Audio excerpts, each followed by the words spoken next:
And then with today's speaker, we basically have Warren Smith of the FAA. He is a FAASTeam program manager out of Springfield, Illinois.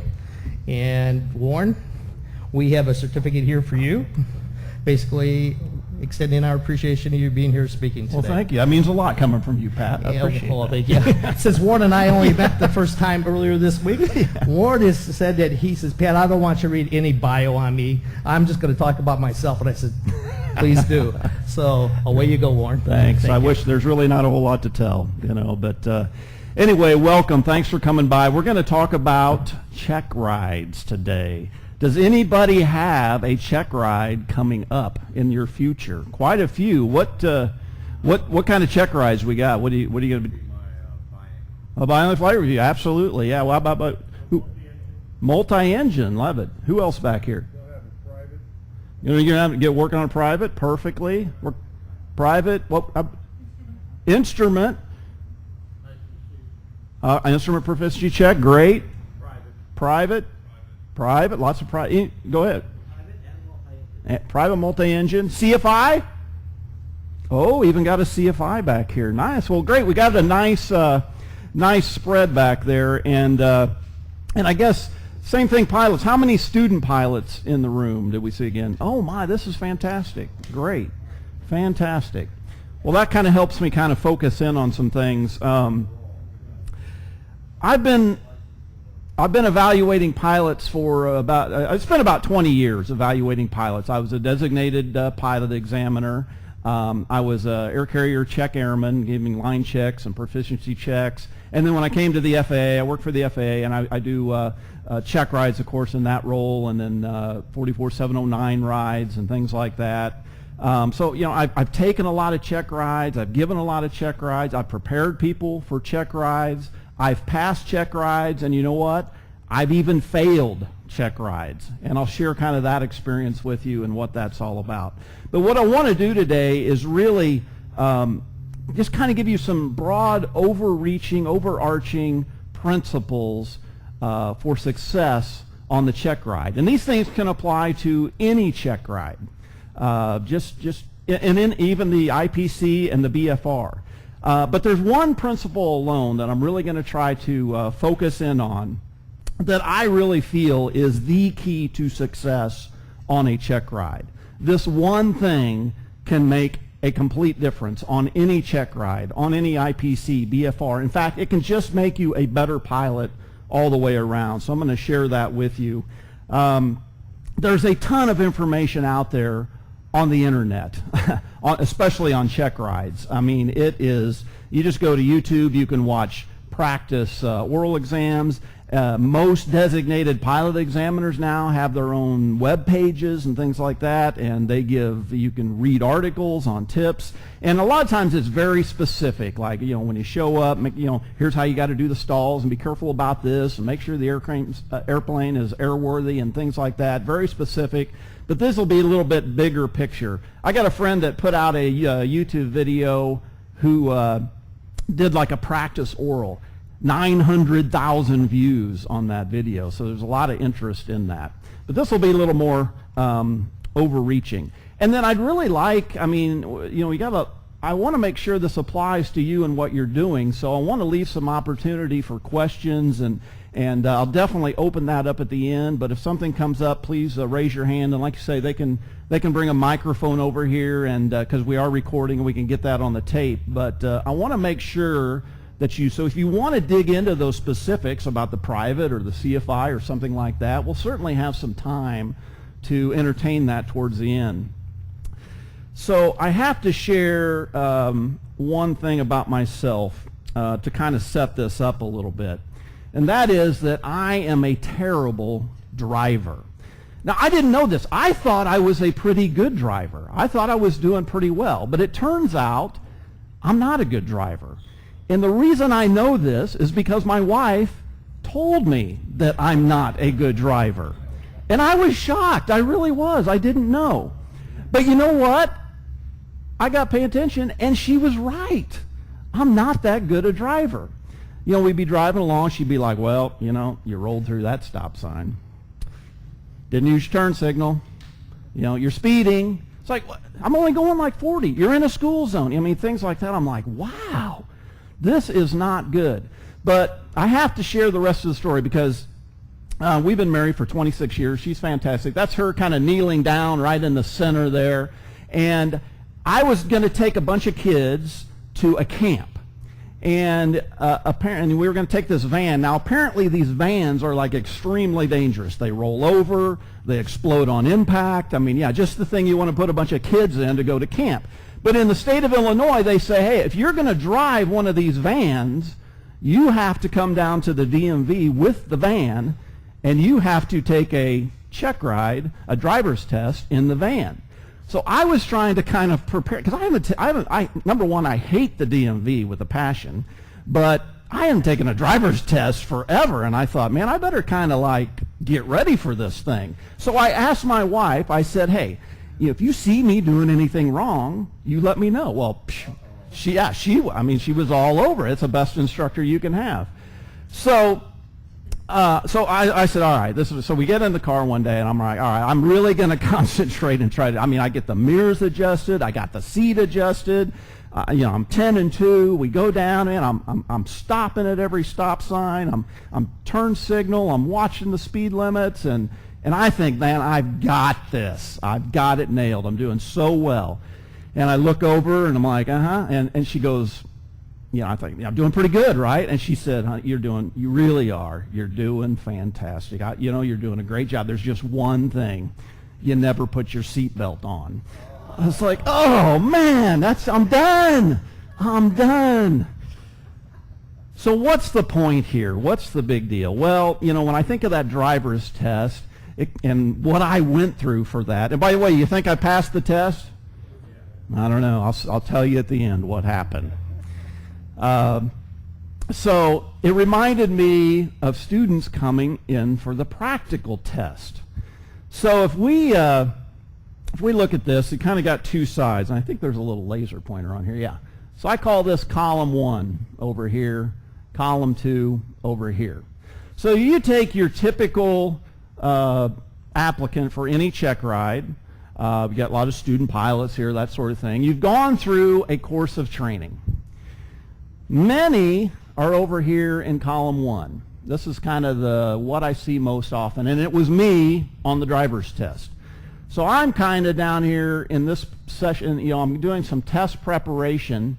So I'm in this cram session. And in this cram session, I'm trying to fix all these little things that I need to get right because I got to take a check ride. So I'm like, oh man, I got to pay attention. I don't know, make sure I put the seatbelt on, make sure I do all this right. And what that ends up with is a check ride, and a very stressful check ride many times. I would say most of the folks that come in to take a check ride, it's a very stressful event.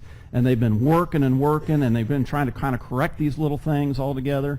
And they may pass, and they may fail, but boy, is it a stressful experience. That's a column 1 check ride, I call that. Now over here on the other side, some folks come in, they go through a course of training just like everybody else, but when it comes to test preparation, it's just very relaxed.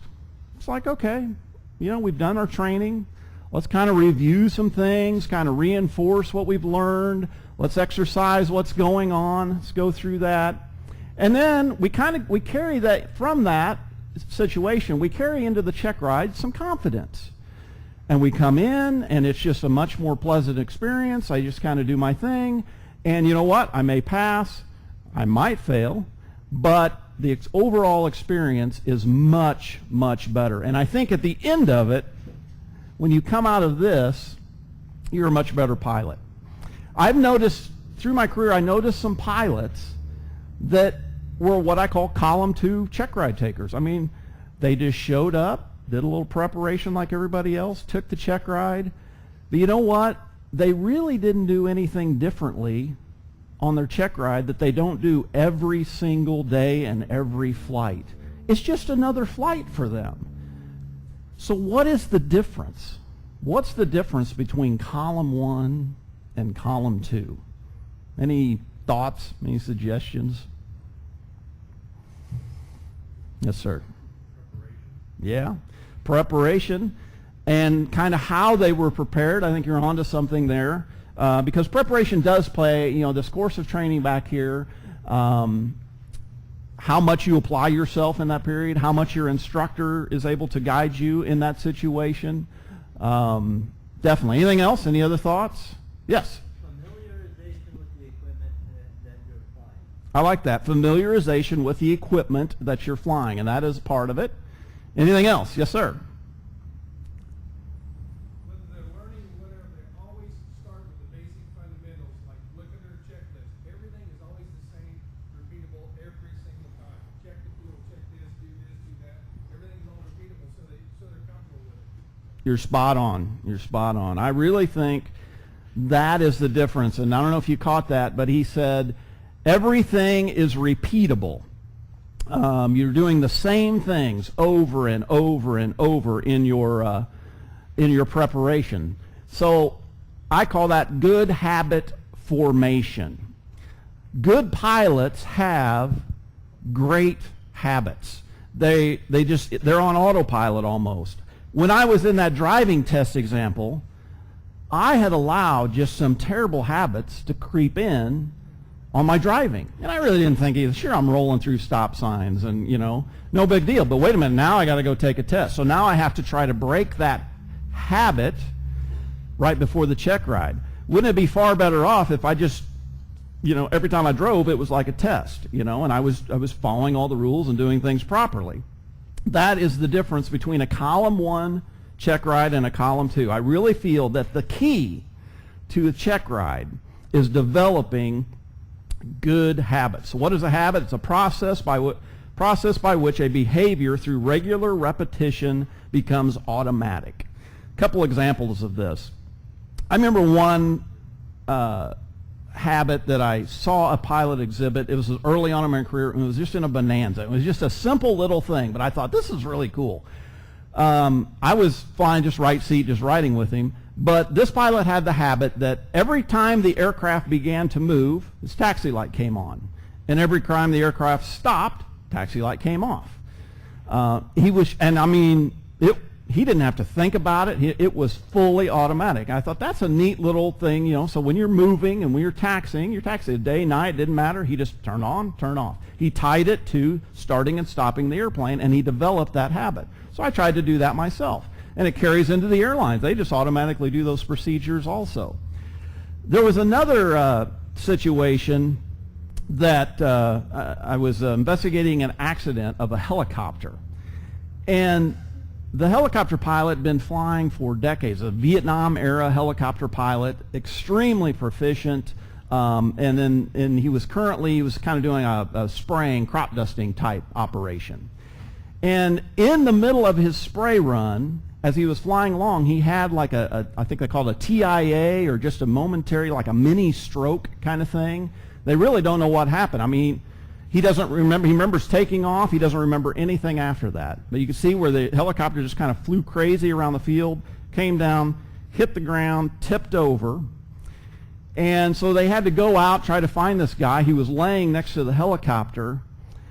But when we started looking at the helicopter, he had gone through, in his semi-unconscious state, all the checklist procedures to the point of taking his helmet off, putting it in a bag, and then placing it in the back of the aircraft where he always puts it. It was just and these habits were so ingrained and automatic that, he did them even semi-unconscious.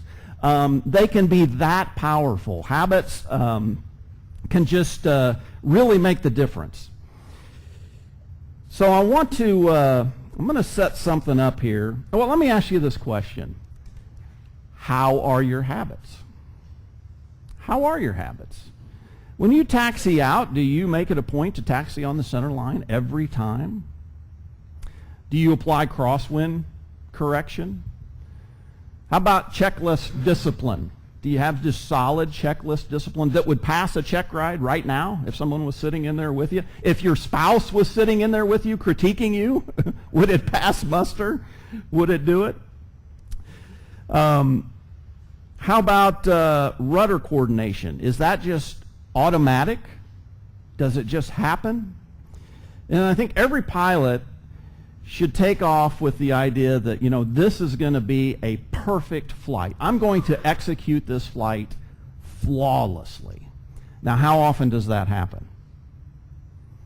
I don't think I've done it.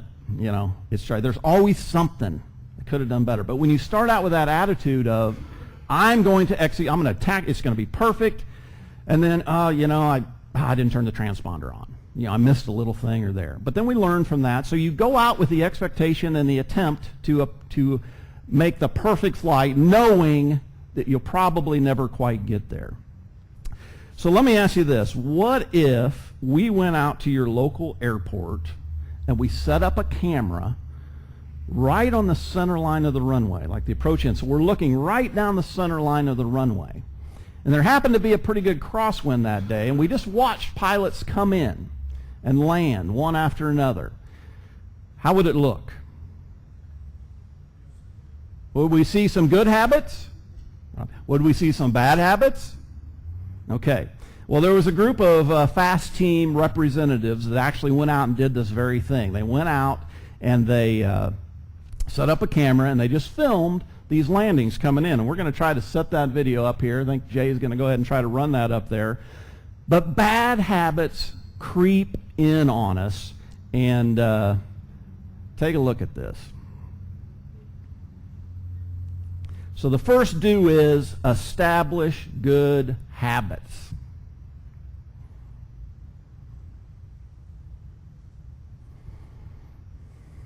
Should have a little sound with it too. I'm a new soul. I came to this strange world, hoping I could learn a bit about how to give and take. But since I came here, felt the joy and the fear, finding myself making every possible mistake. La la la la la la la la la la la la la.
This is a happy end, 'cause you don't understand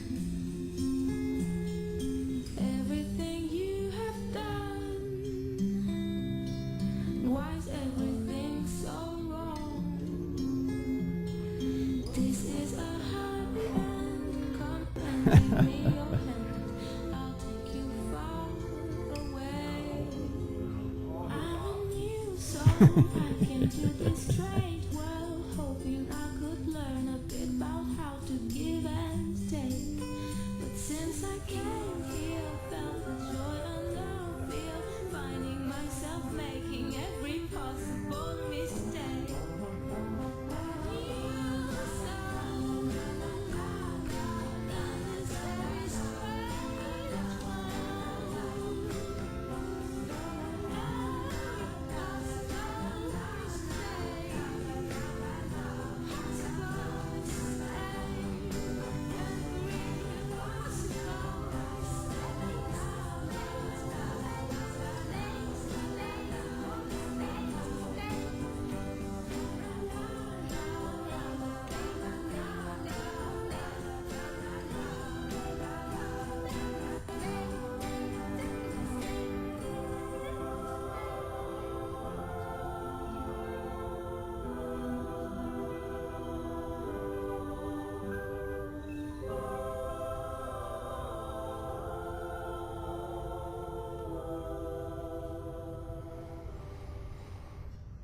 Oh, all right. I could see.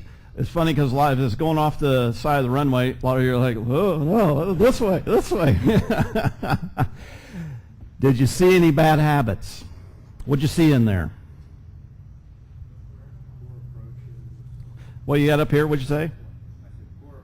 Poor approaches. Poor flaring. What else? Yes, sir? Poor airspeed control coming in with, yes, sir. Thank you. Nobody goes around. Nobody. Why? Why is that? Why are we so hardwired to land? Yeah, we're mission oriented. We're going to get it done. I think part of it too is when we do our training, what habit do we establish? We do takeoffs and landings, touch and go, go, go, go, go, go, go, go, go. It just seems like we're committed. We're going to do it. And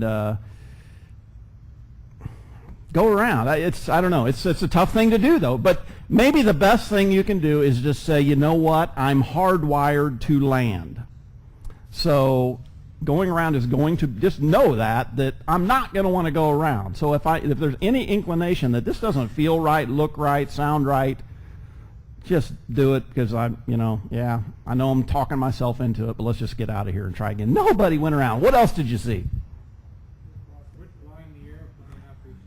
Thank you.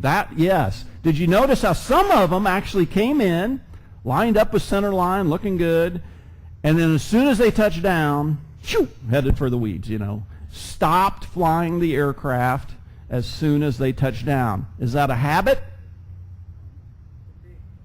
It's a bad habit. It's just I'm on the ground, done. That's the habit they're into. But what if they were in the habit of they flew the thing all the way back to the ramp every single time on the taxiway, still got the crosswind correction in, even if it's a light crosswind, just in the habit of doing it? Was there someone else? Did you have any other comment? Yes. Took the flaps out. Yep, once they got down.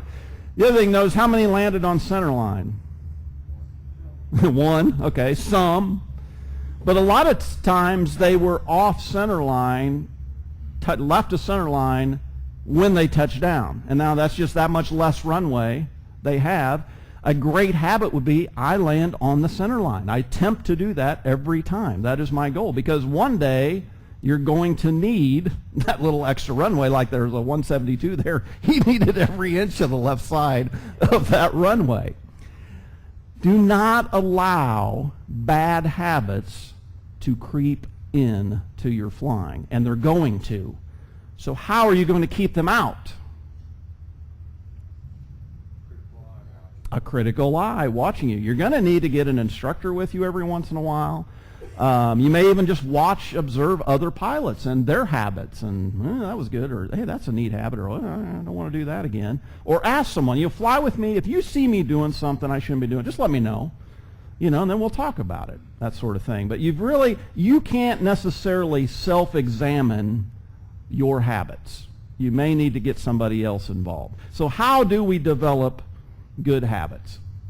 Well, repetition, just doing the same thing. It's like the gentleman said right from the very beginning, we're just going to do the same thing over and over. So instructors, and how many instructors do we have in here? Good. Instructors, the best thing you can do is drill in habits to, they do the pre-flight the same way each time, they run the checklist the same each time. So when it does come time for Checkride, you just show up and do what you've been doing. Repetition is also very effective for learning, for knowledge. And sometimes as an examiner, you have applicants that come to you from a certain school or from a certain instructor, and they're just always good. And you're thinking, well, maybe they know my test or something, so you switch things up. No, they got it. So they go back to these instructors. So I asked several instructors, like, what are you doing? What are you doing that's different? Because your students, they have good habits. They just know things. And I'm going to share some very practical type of advice that they gave me and some things that maybe you can use. And one of them, what they call it the active pre-flight. These instructors said, listen, we do not ever allow the instructor to just pre-flight the aircraft on their own. We go out there with them, and this is the time that we use for oral preparation, for a mock oral. While the student is going around the checkride, going around the aircraft, what a great opportunity to be discussing systems, to maybe just pick a topic, airspace, just to be quizzing on them. If you're just asking these questions every flight, and they might have a weak area. Maybe they just don't quite understand this altimetry stuff. You know what? So you know what? Next couple of free flights, we're just going to drill on that. Did you study that last night? Yeah, I did. Okay, let me ask you some questions about that. Let me ask you how this works. How's the altimeter going to read today since we didn't reset it from yesterday? Is it going to read higher or lower? Just start at, you've got the aircraft right there. They will be an absolute systems guru.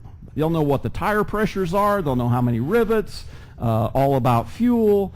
They'll just have that stuff covered, and you didn't have to spend any time cramming for that exam.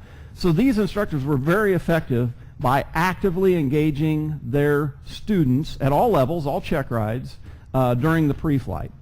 The other thing was a takeoff and landing data card. It's called a told card, takeoff and landing data.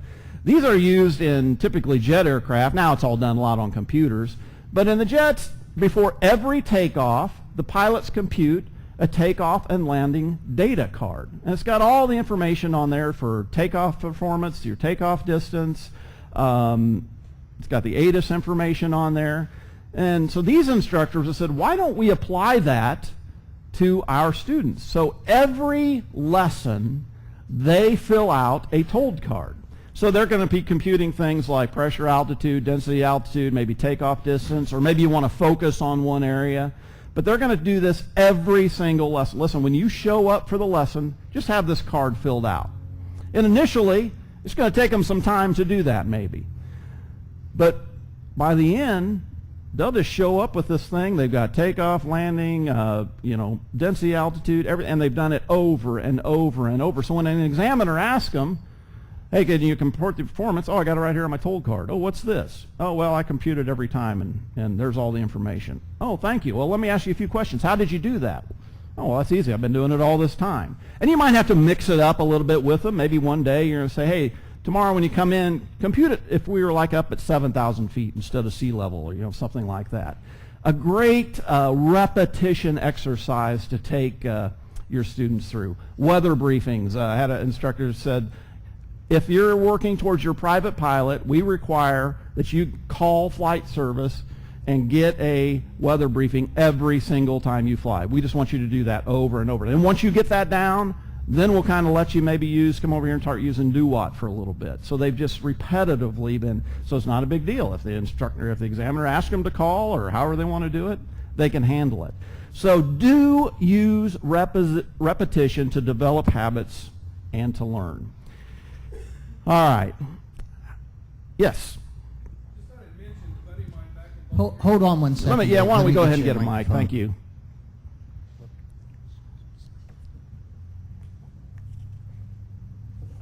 Just thought I'd mention a month or so ago, a buddy of mine in Bowling Green, Kentucky, we were standing out watching, the Civil Air Patrol came out there and opened up their hangar, and 3 guys got out there, and he was kind of lamenting to me. He says, those silly Civil Air Patrol guys, he said, it takes them 45 minutes to go through all of their garbage and all this other stuff before they can just get off the air. He says, I'd hate to think if they have an emergency. I said, the one thing that comes to my mind is, I've never heard of a Civil Air Patrol airplane crashing.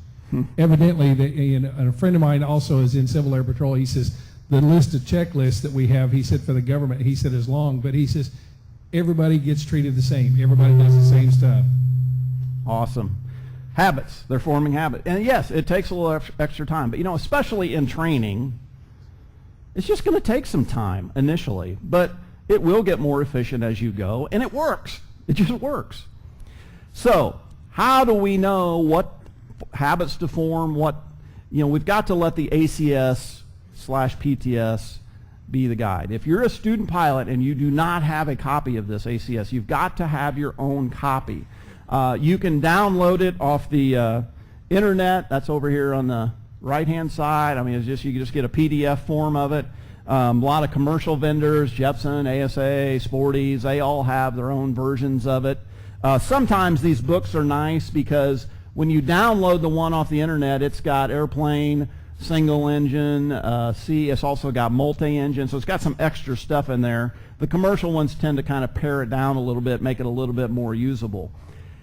I've never seen a Checkride presentation that did not talk about the ACS. Any video you look at on YouTube, you got to have an ACS, got to have it. Yet we still have students, instructors pretty much have them, but the actual applicants many times don't have it and haven't really looked at it. That is exactly what the examiner is going to use to give the test. They have to. They're going to use the Airman Certification Standard to test you.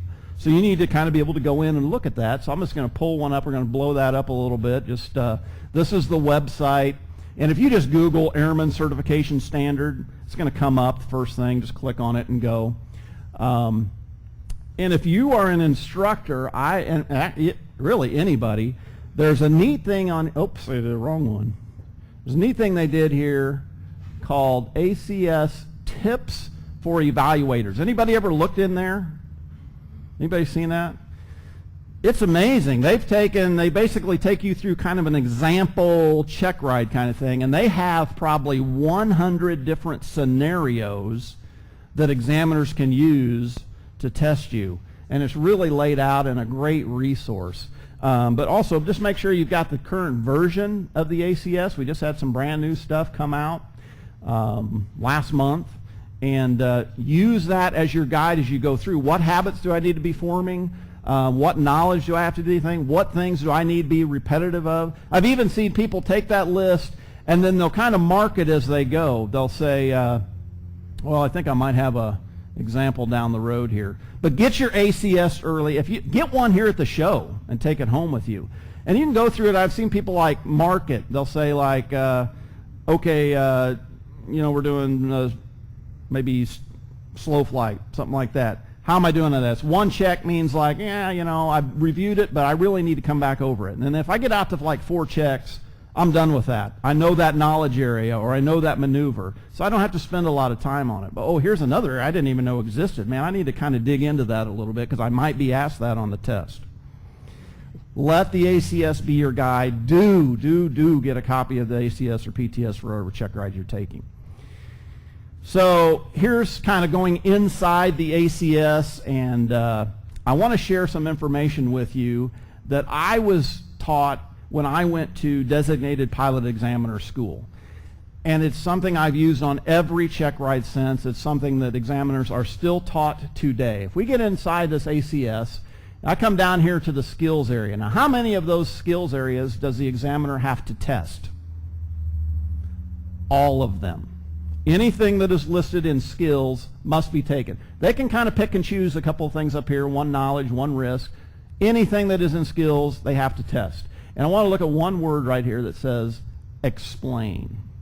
You'll see that all throughout the practical test standard and the ACS. Explain and describe. And here's what they taught us.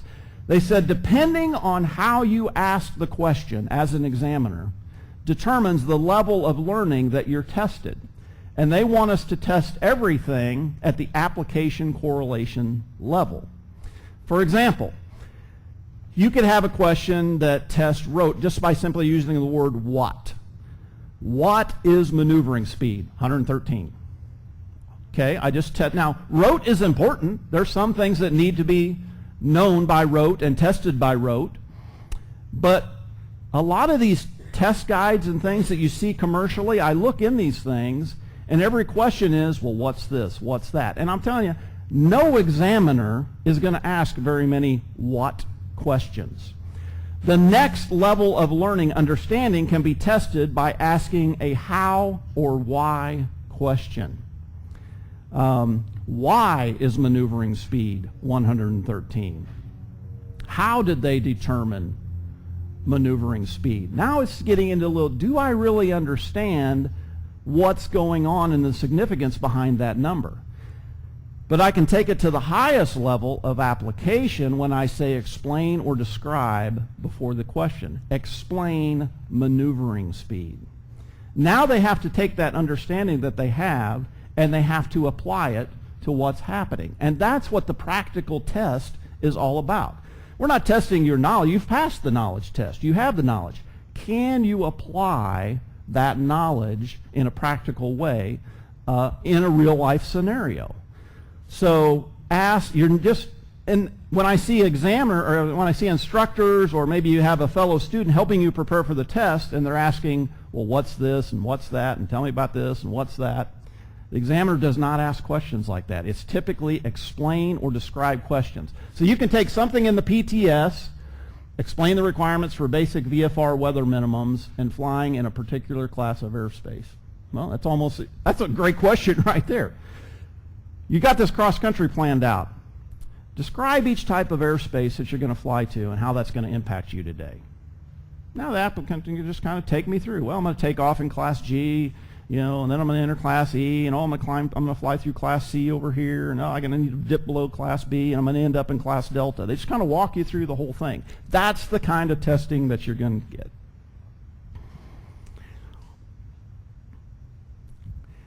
Habit formation. Again, we're going to get tested on all these skills down here. So let's just take a look. This is out of the Private Pilot PTS for pre-flight procedures. I'm going to be tested on position the airplane properly considering structures, other aircraft, wind, and the safety of nearby persons and property. That would just be a great habit to establish. Do I pay attention to where my airplane is pointed before I get in it and start it up? And do I position it in a certain way that I'm not going to be blasting someone or blasting in the hangar? Well, you probably do. And this is maybe not the best example, but it's just something that I need to start thinking about. So it's not something I have to think about on a check ride. Hey, I got this tiny little home built behind me. Hey, let's reposition a little bit before I start this, my 172 up for the check ride so I'm not blasting someone. How about this next one? Applicant uses the appropriate checklist for engine start procedure. How is your checklist discipline? What have you been doing? I used to give tests to flight crews, and did some in like a 135 environment. And it was so funny because I'd show up and I'd get in the back of the little jet, the business jet, and it's so obvious, this is the first time these guys have ever used a checklist. I mean, it's just like, they're all over the ball. Okay, standby attitude indicator now. Let's see, where is that? They've just been getting in here and just running through a flow, done. And now they're trying to impress the FAA with their checklist knowledge. And it's just so obvious that, no, it doesn't work. So establish those things ahead of time. All right, I'm safe. I have to confess something here. This I'm safe checklist and I thought these are just goofy. I did not use these things. I'm like, yeah, I'm safe, whatever. I kind of blew it off until I got into the FAA, and then you kind of go out and you do these accident investigations, and I started seeing the toxicology reports that are coming back from aircraft fatalities. We are medicating ourselves to the hilt and not even thinking about it. We're just running down to the drugstore and grabbing some NyQuil and this and that and Sudafed, and whew, now I'm feeling good. And I mean, oh yeah, well, he was on some painkillers because he had a back, and yeah, he was kind of fighting a cold, so he had a little NyQuil, and the night before he had just had a couple of drinks, but all of a sudden you've got this giant list of drugs in the system, and then during landing they had lost an engine and overshot the field and balled it up. But wow, so this started to kind of make some sense, and it's a great checklist for a check ride. Illness and medication. Check rides are stressful times, and a lot of times I'll see an applicant show up and they've been battling a cold, they've been sleep deprived because they've been cramming for this exam, they had to get up real early, they didn't sleep at all that night, and here they are, and they're hacking and coughing. I know there's a lot of pressure to get that thing done, but maybe we should just put this off till you're feeling better. You really do want to be in good physical condition, not on a lot of medication when you take a check ride. Obviously it's going to be stressful. I don't care who you are, you go into a check ride, there's going to be a little stress there, maybe a lot of stress. So we're going to have to deal with a certain level of that. Alcohol, that's for after the check ride, right? And then fatigue, you come in and people are just absolutely physically wiped out from this check ride preparation and the stuff they're going through. You've somehow got to figure out to get a rest. I'll share a little story here in a little bit about that. And then emotion, and of course, eating. These check rides are pretty long, maybe 5 hours, and a lot of times they go right through lunch. And so people are getting low blood sugar, and please bring something along with you in your flight bag or something that you can grab and eat and do something, because I have seen people fail check rides just from the low blood sugar. At some point they just make a mistake. I mean, they're physically ill at the end of the check ride because they haven't eaten. So hopefully the examiner will kind of help you out, but take care of that and make sure you have some nutrition. So do utilize the I'm Safe checklist, especially for a check ride. It's a great checklist to go through for the check ride. Now, here's something you don't quite think about, and I had to learn this myself, because I'm a guy that before a check ride, I'm up all night cramming for the exam, doing all that stuff, and it was one of the first jet type ratings that I had gotten at Flight Safety. And I had been at Flight Safety for like a whole week, and I've got to pass this check ride. I mean, it was a new job, and it was just all kinds of pressure on me. So I was staying up late, I was studying, and I got to the end of the week, and I'm just like, I'm done. The check ride was the next day. I was wiped out. So what I did is I just said, I pushed everything aside, and I went and watched it. I just went to the movie theater where I couldn't be distracted or anything, and I watched a really good movie. It totally took my brain off of all this number stuff and everything else. I didn't crack a book the rest of the night. I came back. I got a good night's sleep. Best check ride I've ever had. Really the first time I'd really had what I call a column 2 check ride. I'm like, this really does work, but it's hard to do. It's hard to do. But mental fatigue, you think about the physical fatigue, but not necessarily the mental fatigue. I have a thing at the FSDO when I see inspectors out, or even DPEs giving check rides. If that thing started at like 9 o'clock in the morning, and I haven't seen them back till like 1, 2, maybe even getting to 3 o'clock, I can almost guarantee you it's a failure. They've just been going too long. And you know what? You eventually make a mistake. You just make a mental mistake because you're mentally fatigued. Clear your mind out. I'd say 12 to 24 hours before that check ride. Stop. There's nothing else you're going to do. You're only going to fatigue yourself and wear your brain out. Utilize the I'm Safe checklist. Think about mental fatigue also. We're all into scenario-based training and testing now. So the best thing you can do is know your cross-country flight. If I'm an examiner, the best scenario I have, if you're doing a private commercial instrument check ride, the best scenario I have to use is your cross-country. I can do anything from that cross-country. And a lot of times what it does is that when an applicant comes in, a good examiner is going to understand that there's a lot of stress and you're nervous, and so they want to kind of put you at ease. So really the best thing I can do, I found, is just start talking about your cross country, because it's been planned ahead of time.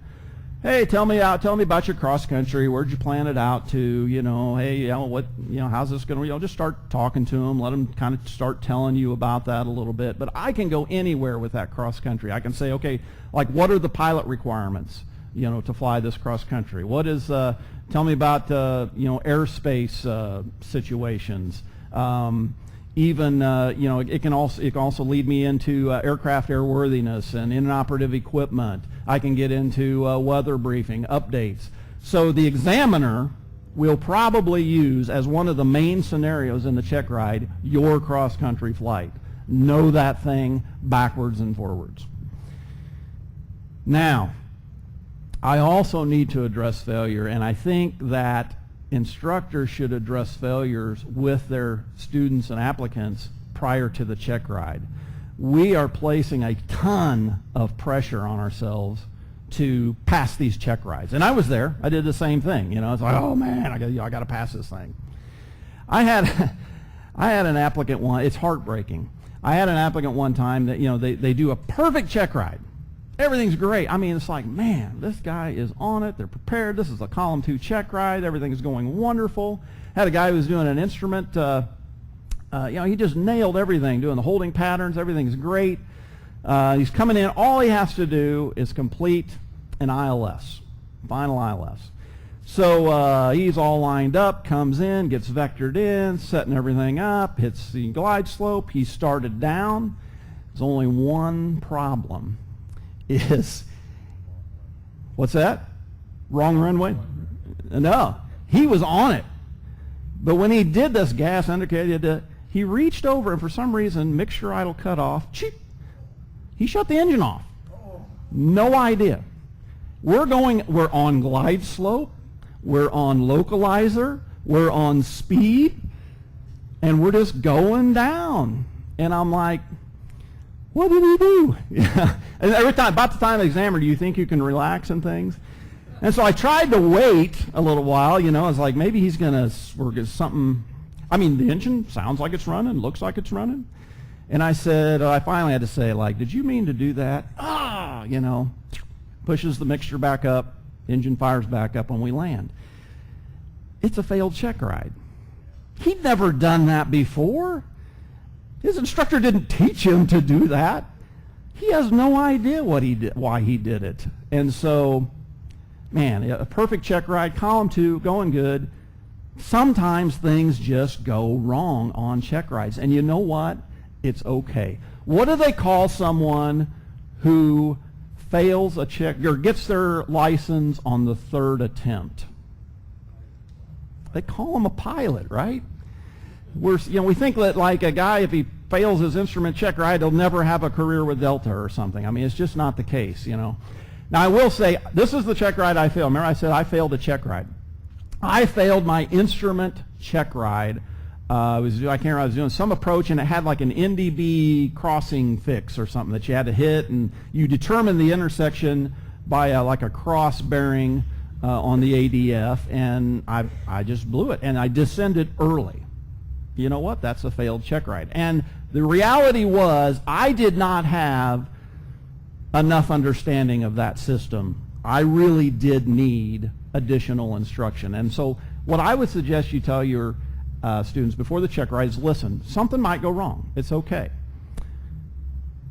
If you fail, congratulations, it's an opportunity to improve. And it's an opportunity to get better. Because what I did is I went out and I got some, and I became really good at NDB approaches and ADF.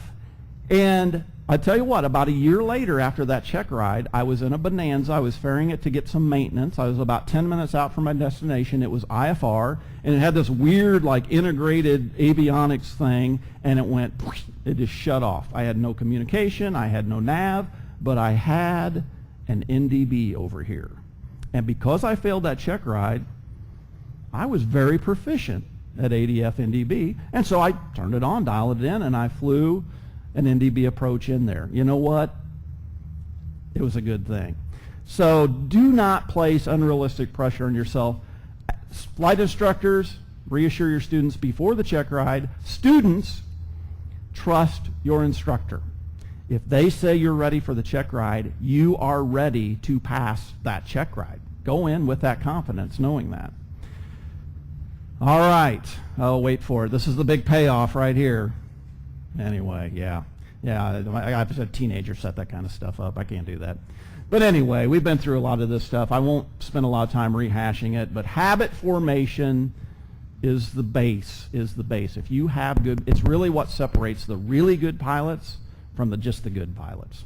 Now, I'd like to kind of take this and open this up, and if there's some specific areas that you would like to get into, we got some guys with microphones that'll kind of come out, but let's do it, yes. Got a question right up here? I'd like to be on a mic, and I'd like to be recorded. Okay. Yeah.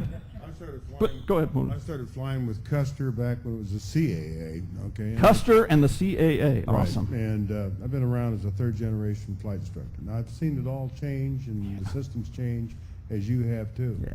Yeah. I had a couple things come up recently that I've never seen before. I sent a student up for a check ride. He was in a PA-22, mid-time engine, brand new cylinders, everything right out of annual, okay? And he was really very, very proficient in that PA-22, okay? It was a good airplane. literally on it. Maybe one of the best students I had ever trained. On a scale of 1 to 10, 10 all the way across, and 11 in some areas. Something happened in the check ride I have never seen before. He showed up at the check ride. The student's already nervous. Check ride-itis, what have you. Very well prepared. As a matter of fact, almost anal in his preparation. Shows up for the check ride. It's a new designated examiner, okay? And all of a sudden, this person comes in from the FAA to check the examiner. So that person, without talking about gender, gets in the back seat of a PA-22, and the man has never had anybody in the back seat of a PA-22, okay? Which is difficult anyhow under any circumstances, period. Okay, the next question I would have is this, is that given the fact that we're all nervous anyhow, showing up, I would think that the designated examiner would have had the courtesy to call the flight examiner instructor and say, do you mind, okay? And the reason why this lady got stuck in this plane is most of the planes were two-seaters and diamonds and what have you. Yeah. And this was the first time one came up. But who would ever want to get into a PA-22 in the back seat anyhow, much less give a check ride? Now, I assume that you were a flight instructor, I know you would be, and an examiner, etc. What would the scenario be that all of a sudden you've got somebody checking it? Wouldn't you have the courtesy? Absolutely. Okay, that's exactly the way I cannot understand why they wouldn't give me as the instructor the ability to say, look, I don't want my guy doing that, because what it did, it gave one of the best pilots I'd ever trained a situation where he didn't want to try anymore. Just quit. That's really unfortunate. It really is unfortunate. We lost a really terrific pilot, because of that situation. Okay, the next, you answered my question by saying that the examiner should have called me. Okay? Absolutely. Absolutely. Yeah. Okay, and I didn't say I'm old Army. I wouldn't want to. Who would want to be in that situation? I mean, you In that prepare kind for of this. an airplane, who would even put somebody in the back seat of a PA-22 on a hot day? With this kind of stuff. Much less an examiner. And what examiner would get into it with them? I had a problem with that, but I'm old Army, and I don't you don't say anything, so I didn't write a complaint, didn't say anything. But I tried to reassure my student that he's a fine pilot. I had another instructor check him out. He was also a scientist. So two of us agreed it was top notch in every single way. One examiner almost ruined the career of what I could see was a top notch pilot. This guy's father had been designated as one of the top pilots in the Army, period. Fine pilot, and he would make a fine pilot himself. Now, the next question I would have is this, is a practical thing. Is examiners, which I've been, or instructors, which I am, I've seen it all change. Yeah. All of a sudden, you've got students in the iPad. The last time I had my CFI renewed, they talked to the iPads now on the checklist. Make sure your battery works on the iPad. Two questions for you. One is, if a student shows up in a like new PA-38, all new equipment, new engine, everything else on it, and he shows up at the check ride, tanks are full, but the one tank is showing half full. So in other words, you've got a defective fuel gauge on the right tank, even though you know you've got fuel. Would you proceed to check ride as examiner? From an FAA standpoint, no. As an FAA examiner, I can't do that. Now, in the DPE world, I had a little more I would understand. Maybe I'm familiar with that aircraft. Can we go out and visually check and dip that tank and things like that? That's what I wanted to hear you say. As I'm familiar, most of my students I've always sent to the FAA back when it was Gato instead of Fisto and whatever. Yeah. But the point is that the DEA, you got an aircraft that's obviously pristine in every respect, and all of a sudden the fuel gauge on the right side is, but you've got full fuel. Yeah. Check it. Go out Now, and I look can at see it. a DPA taking that stance, though, just like, you know what, I just can't. If they don't know the situation, and I'm sorry. If they knew the situation and went out and checked it, they could do it. It's really a subjective thing. Is what I'm saying. It gets a little gray area for sure. Well, if a student's smart, he wouldn't even say that the fuel was not full on that side. Yeah. Okay. All right. Thank you. That's my questions. Yep. One Thank back you. here. I appreciate it. Pass that on to the FAA. Yes, sir. Yeah, thank you for this information. It's really great. Our daughter is getting close to her check ride. Awesome. We're very proud of that. Private? Private. Yes, Private nice. check ride. And she's probably not column 1, but she's not column 2 yet. She's somewhere Okay. in the middle. The question for you is, we're leaning towards having her have a calibration flight with another instructor. And I just wanted to see what your take was of having one of your students saying, hey, I want to go fly with another instructor to see kind of how I'm doing, maybe her confidence, or maybe he might see something in her Yeah. that the other instructor who's been with her the whole time hasn't. Absolutely. And wanted to see what your take was on that. So I know what my answer is. I mean, absolutely. You know, and I don't know, anybody would disagree with that as an instructor in here would say, well, no, I really want you, if, you know, absolutely. I think, in fact, I would encourage it, you know, because it's going to do a couple of, it's going to give her some confidence, you know, and just another perspective on things to help her along. So I don't think you'll have any problem with that at all. I think it's a good idea. Let me get some other folks here.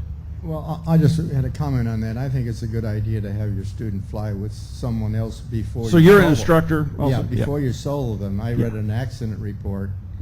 A guy basically collapsed the nose gear on his first solo. And they asked him, well, why didn't you flare? He says, well, every time I was about to flare, my instructor would put his hand up on the instrument panel, and then I knew it was time to flare. And he wasn't there. Second opinions are, yeah, before solo, before check rides, nothing. I would totally encourage that. All right, we got, yeah, over here. I'm getting there. And if you help out the other guy, if you kind of raise your hand, he'll kind of get in position if you've got something. And yes, sir. All right, so I have a couple of questions. The first one is, who would be logging the PIC time in a check ride? Because I've heard a couple of different answers to that one. Mm-hmm. And the second question is, obviously we're taught about crew resource management and so on. And is that something we're typically evaluated on in a check ride? To what extent is it fair to, ask the DP to back you up on some checklists, or maybe ask them to hold some stuff or work the radio? Sometimes I know that some of them prefer to take the radio calls and just evaluate you on other things, but yeah, I'd like to know where that boundary Sure, is. yeah. So first of all is, who is pilot in command on the check ride? It is absolutely the applicant who is the check ride, with some very few exceptions. But the designated pilot examiner or any examiner will not be the pilot in command on that flight. That will really be, if you're a private, that'll be your first flight as pilot in command carrying a passenger, basically. And a lot of it has to do with some liability things for the examiner. The examiner does not want to take over the airplane and now become pilot and then cause a problem. He sets himself up with all kinds of liability. So they are trained. You will not be pilot in command, on the flight. Like I say, with very few exceptions. But you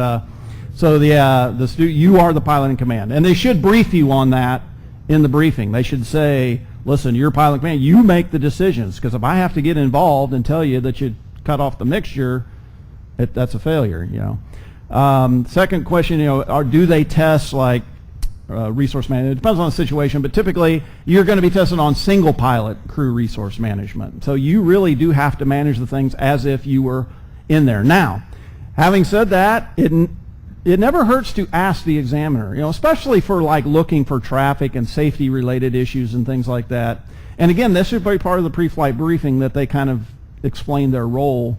But if I would ask, the worst thing they'll say is, no, I want you to do that.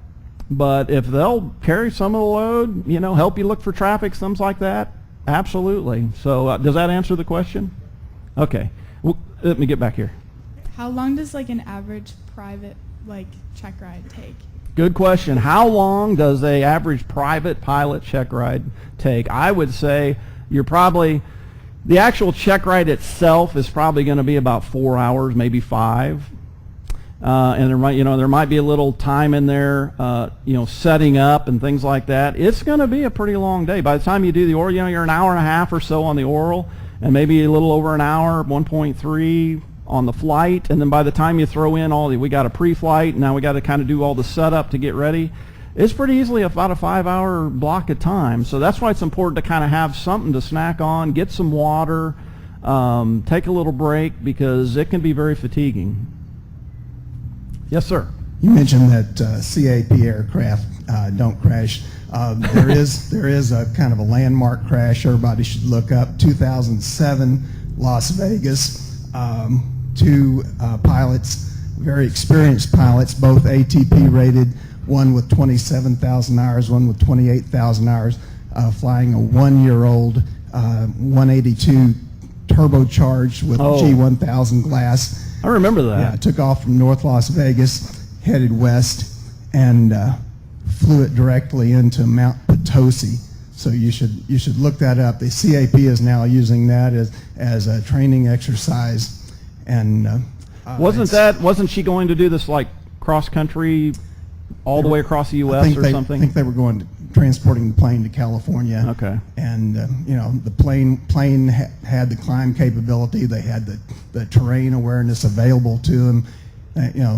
Two of the most experienced pilots that you can find. They each had about 300 hours in that particular aircraft. Excellent. Yeah. Thank you. Oh, you got one here? Thank you. Hi, I'm a student pilot. And, hey, welcome. I have my own Cessna 150. Nice. Okay, now I weigh like 200 pounds, and if I have a pilot examiner that weighs 200 pounds, that means I could only have 100 pounds of fuel in my plane, which means I'd have to make several stops for fuel during the flight test. Yes, absolutely. Is it permissible to ask for a lighter pilot examiner? Yes. Basically, it's a great question. For weight and balance, yeah. Yes. You want to have somebody where you can fly a longer period of time. Yes, absolutely. Yeah, you no problem doing that. Maybe you have to fly somewhere a little bit over here to meet the skinny guy. Or do I bring my 310? Yes, you can do that. No, don't bring the 310. But that's something. And your thinking is proper in that, I'm going to have to make additional stops and things like that. So when you plan your cross country, have all that worked in. That's good to manage that risk. Yes. Oh, sorry. For your private pilot check ride, what's the most common mistake that you see? Most common mistake on the private pilot check ride. In the flight or oral or both? During flight. I would say the thing that gets struggled the most is steep turns. That can be a difficult maneuver to execute properly, coordinated, especially for a younger pilot, knowing, getting your visual clues down. It's a maneuver you have to look outside with slight glances inside, and they try to do it on the instruments. Well, the instruments kind of lag behind, and it'll be very difficult to do. So I would say if there's one maneuver, it's probably that steep turn. On the oral part, I would say airspace. For some reason, they just don't get to that. They kind of know what it is, but to get to that understanding application level, sometimes things fall apart there. Yeah. One where you have on here. Okay. I'm not interested in being a DPE, but my question is, in the whole western part of Virginia, we only have 3. And sometimes it becomes very difficult, one of them that goes on long motorcycle vacations, everything, to find an examiner. Is there and there seems to be a big reluctance, there are a number of people I know that would make good DPs, but there seems to be this great reluctance from the FSDO to have any more DPEs. What's behind that exactly? Because this is really getting to be an issue, and nobody wants to complain about one of our DPEs who lets himself out of the airplane while the engine's running at the end of the runway so that he can pee. Right. Because he has prostrate problems. Yeah. So, I mean, this is really, how do you deal with this? Okay, I'll tell you what's behind it, and it may not be the answer in your situation, but it sometimes becomes a factor, is that designee requires FSDO oversight from an operations inspector. So if that particular FSDO, one of the first things they have to determine and assure is this: if they designate an examiner, can the office support it with oversight? If they can't, they just will not allow them. Now, I would suggest call the FSDO manager and just ask what the situation is very kindly. And I see that's not going to work. Okay. Okay. Wow. I don't know. Keep trying. Okay, that's unfortunate. And physicals kind of have their ups and downs like everybody else, and sometimes, this physical will be doing better, but it'll swing back to this one. So I apologize, and maybe we can talk a little bit after, and see seriously if I can help you any. And we're just going to take, we're almost wrapping up here. Just maybe one more question here, and we'll kind of go ahead. I know there's different ways of asking something, but if, as an examiner, if you and I are going out, and if I politely say one of my habits that I built up is I always ask for a sterile cockpit when I'm getting ready to take off and when I'm getting ready to land. So I'll look at you or whatever and maybe say sterile cockpit or something like that. Are you going to be offended by that? No, I would say thank you for managing that risk. Cool. Thank you. Yes. Okay, one more back here, and then I really got to kind of wrap it. We got other speakers coming behind us, so I'll be around over here. I'd love to spend some time talking. If you haven't asked a question, come up and see me. Go ahead. I was just wondering, a few years ago there was a FSDO out there where the director came out at one point and said for your CFI check ride, most applicants can expect to have a DISSAT on their CFI check ride. Can you allude as to why a director might say something along those lines? No idea. I mean, that should not be an expectation at all. If you meet the standard, you pass. It's that simple. So meet the standard. I can't explain. That would not be something that would come out of our FSDO. That sounds like an individual talking, honestly, because that's really not a FSDO thing. Okay. Did you want to... Real quick. Let me get you a mic here. We'll wrap up. I got about a minute. But I'll be right up here. Let's take 30 seconds. Can you use ForeFlight to do the weight and balance on a check ride? Sure, yeah. I mean, you can use it. Now, he may ask you, the examiner may, okay, that's great. Now, can you show me over here, like if you didn't have this piece of equipment, can you do it? But go for it, try it. I mean, because it's an acceptable means of doing weight and balance. Thank you all for showing up. Good luck on your next check ride. Let's hear it for Warren. Thank you, Warren.